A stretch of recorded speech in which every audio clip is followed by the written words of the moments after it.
Ladies and gentlemen, it now gives us great pleasure to welcome to the stage Sir Arthur Conan Doyle.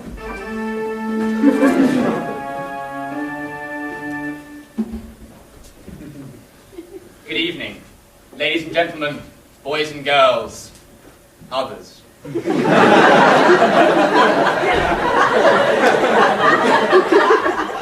Many of you will be familiar with my most famous creation, Mr. Sherlock Holmes. Much has been written of his affairs, but you don't want to believe everything you read in the news of the world. Even he would have marvelled at the tale I'm about to tell, taken from my own personal memoirs of my time spent with that most singular of minds, Dr. Joseph Bell.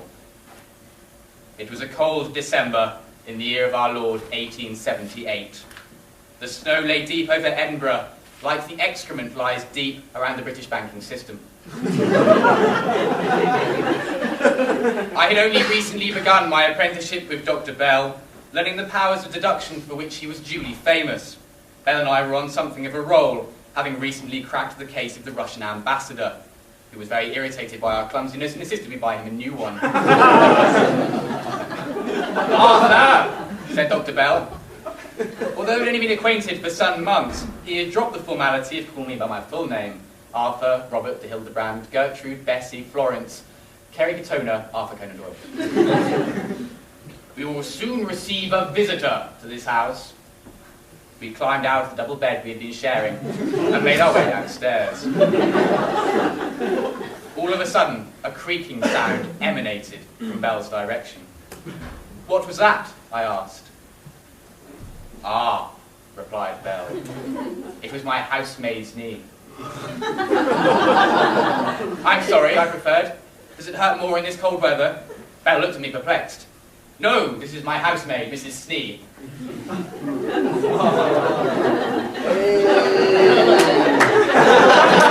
Behind Bell appeared an elderly woman. I asked Bell how long he'd had his housemaid. "Oh, I don't know," he said. "It was fully built when I moved in." A short while later, there was a knock at the door. Our visitor had arrived. On entering, our guest declared herself as small, though I could deduce from the way her waistline ricocheted through the doorframe, this was probably delusional. "Miss Luciana Small," she said. "I am a medium."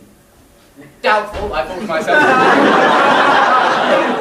As she collapsed into a chair, it was immediately resolved into her vast blubbery behind. "I speak to people from the other side." "Oxford?" I asked. "Death," she replied. "Oxford!" But Bell beckoned to my silence. The medium revealed that her house had been troubled by spirits ever since her alcoholic uncle had moved in some months before.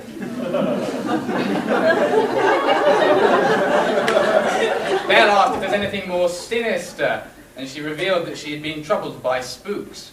I confessed that the last series had been somewhat disappointing myself. But there was still more. For nearly a year now, during her séances, a deathly voice had been howling into the night the name of Dr. Joseph Bell. Out of duty to this petrified woman, Bell agreed to participate in a séance that evening at Miss Small's house. After she had departed, Bell asked of me, "What did you notice about Miss Small, Doyle?" Bell had taught me well, and I had deduced not only her home, education, and recent travel history, but also her favourite variety of cheese, and the location of every fish market she visited in the last 6 months. Keen to learn from my master, I asked what Bell himself had ascertained. He paused, considered, and replied with great wisdom, "She looks like a badger."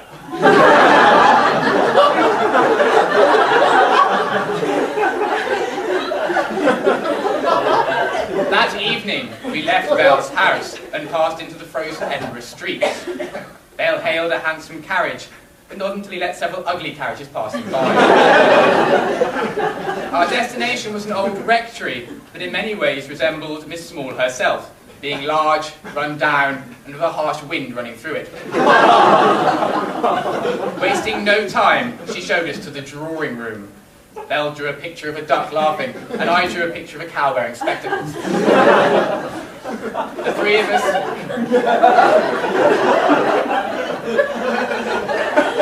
The three of us sat close together, shut our eyes, and tightly held each other's hands. Then, remembering where we were, we began the séance. Miss Small spoke into the darkness.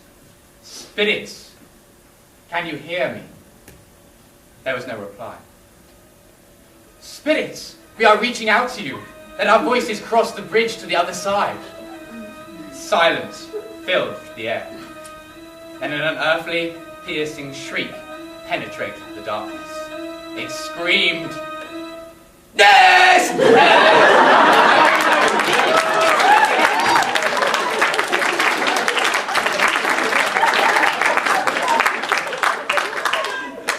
Is that you, Miss Labium?" "It certainly is, Dr. Bell, yes."